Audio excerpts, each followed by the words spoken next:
the weather report shows that today is gonna be 18 degrees in Celsius. That's crazy because that kind of warm weather haven't been around for a long time. And the rest of the week is gonna be rainy. So my friend and I, we decided to take advantage of this beautiful warm spring day and visit Asia, because I personally haven't been in Asia for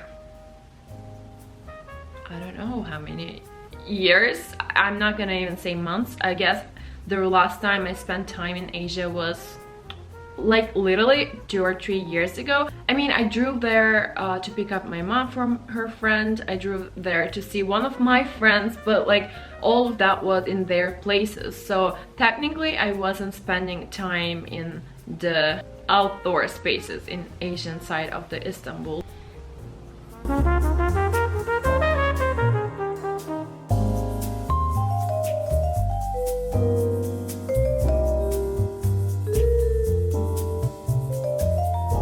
I haven't been outside yet, but the weather just looks so springy. Is that a word, springy? I'm pretty sure that the word summery exists. Oh yeah, probably springy is a word too. You know, like even the sun shines a little bit differently than it was shining during the winter time. And even though I haven't been here last winter, I was all winter long, I was in New York. It's still, like, I still know that last winter wasn't as cold as this was. So it's kind of exciting to have a couple of warm days. But yeah, later on the warm turned into enormous heat, and that's when it's not like so pleasant to be outside. But now in like 18 degrees, it's just the best weather. I mean, but like it's always 18, I guess, to 23 maybe degrees. It's like the most comfortable weather to spend time outside, because you can wear shorts, you can wear pants, like you wouldn't be neither hot or cold. I definitely cannot multitask, so I'm either talking or I'm putting some makeup. By the way, as I told you, we are gonna cross continents. We're gonna go to Asia, and going to Asia from Europe sounds so unrealistic when you word it that way. But for people who live in Istanbul, it's like a regular thing to do. People would live on Asian side and work on European mostly. It's like going from Manhattan to Brooklyn most of the time. It like doesn't take so long. People do choose mostly to live on Asian side and work on European side, because like European side is more crowded. You know, it's like just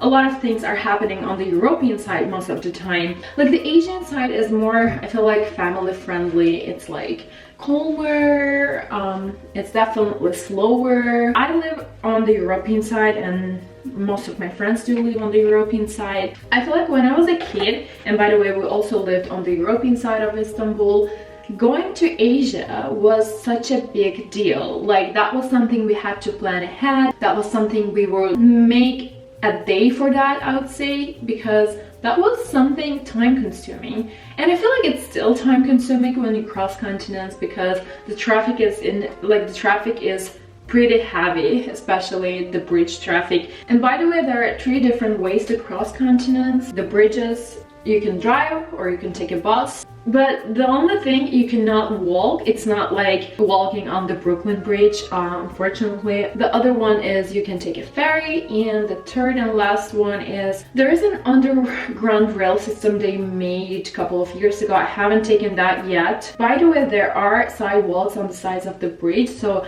I'm pretty sure in the past you could walk from Asia to Europe and from Europe to Asia, but I guess they closed it because there were too many suicide attempts. So now, unfortunately, you cannot walk on the bridge. I still feel like the most efficient and beautiful way to cross continents is by ferry, because it's beautiful, it's such a nice experience.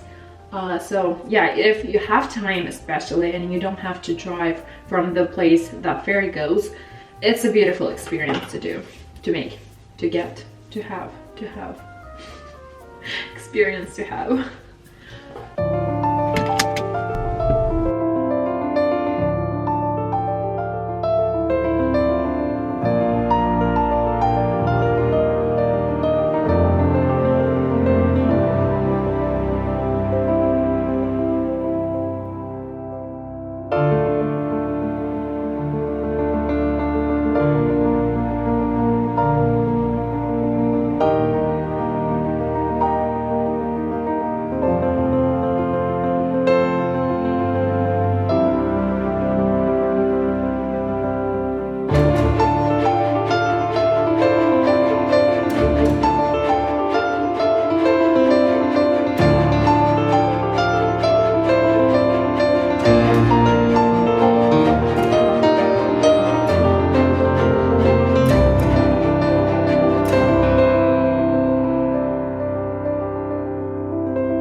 god, I'm so tired. The hills in Istanbul are crazy. I parked so far away from the ferry, so I had to walk like 30 minutes. I don't know why did I come by car. That was a mistake.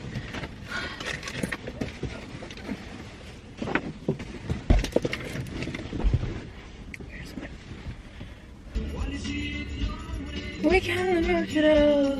I don't know why did I get emotional, but I'm just so happy. I'm so tired, but happily tired, and it was a beautiful day. I haven't taken ferry in a long while, so it was beautiful.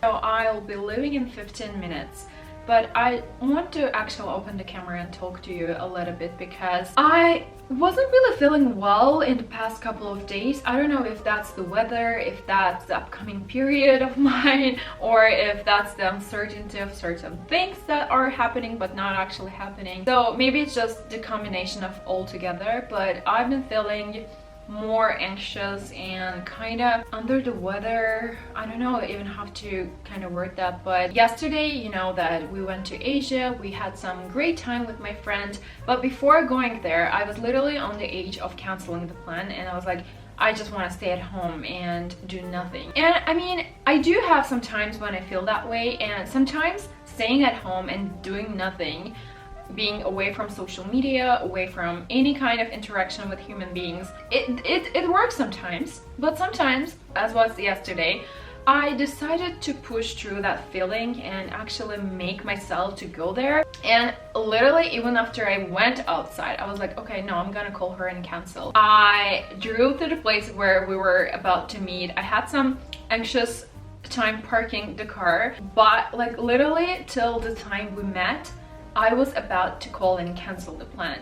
And then I was like, no, I'm gonna try to push through that feeling and try to make fun of the day. So it helped, it really worked. And I know sometimes it doesn't work, but yesterday I really had a great time, and I'm glad I made it. Glad I went there. I'm glad I had some good food, a couple of cocktails, some good dessert. The gym also what makes me feel better, because for a certain period of time you're not actually thinking about other things, but you're just concentrating on your body, the movement. And the other fact that why I love going somewhere and not working out at home is that there's no other distractions actually, because when I even stretch at home, and I did that yesterday, I would be distracted by my phone, by a message and notification. But when I'm one-on-one with my personal trainer, I just kind of don't feel that I'm being distracted that much by phone or something else. So yeah, hopefully that will also make me feel better, and I'll see you later on today. Cheers.